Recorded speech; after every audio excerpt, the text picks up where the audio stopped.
এখন আমরা আছি জিবি হসপিটালে, কারণ গত 27শে জানুয়ারি যে আমাদের উপরে যে অমানসিক অত্যাচার হয়েছিল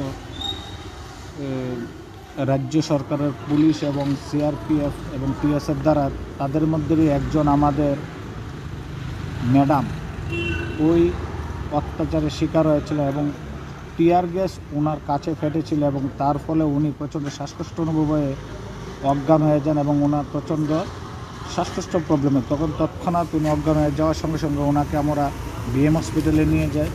বিএম হসপিটালে নেওয়ার পরে আরেকটা জিনিস কথা বলতে বলেছি, উনি অজ্ঞান হওয়ার পরেও ওনার উপরে সিআরপিএফ টিএসআর অসংখ্য লাঠির বাড়ি দিয়েছে, ফলে ওনার মাথাতেও প্রচণ্ড আঘাত পায় এবং শরীরেও বিভিন্ন জায়গায় আঘাত পায়। তার ফলে আমরা ওনাকে সঙ্গে সঙ্গে বিএম হাসপাতালে নিয়ে যাই। বিএম হাসপাতালে ওনাকে এডমিট করা হয়। তারপর গত দুদিন বিএম হাসপাতাল থাকার পর আজকে ওনার অবস্থা অবনতি হওয়ায় ওনাকে বিএম হাসপাতাল থেকে জিবি হাসপাতালে রেফার করা হয়।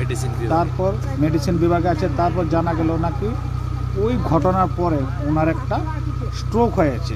স্ট্রোক হওয়ার পরে এখানে ডাক্তারদের সঙ্গে এসে বুঝতে পারলাম যে ওনার একটা স্ট্রোক হয়েছে এবং ওনার শরীর খুবই ক্রিটিক্যাল কন্ডিশন এবং উনি অত্যন্ত গরিব পরিবারে বিলংস করছেন এবং ওনার অবিবাহিত, শুধু ওনার বোন আছে এবং ভাই আছে ওর সঙ্গে।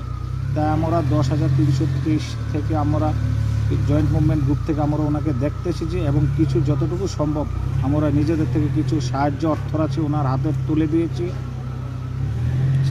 যতটুকু সম্ভব, এবং আমরা বলে দিয়ে এসেছি যে আমরা ভবিষ্যতেও এবং পরেও ওনার পাশে থাকবো এবং আপনাদের কাছে সবার কাছে অনুরোধ, আপনারা ভগবানের কাছে প্রার্থনা করুন যেন উনি দ্রুত সুস্থ হয়ে আমাদের মাঝে পৌঁছতে পারে। ধন্যবাদ।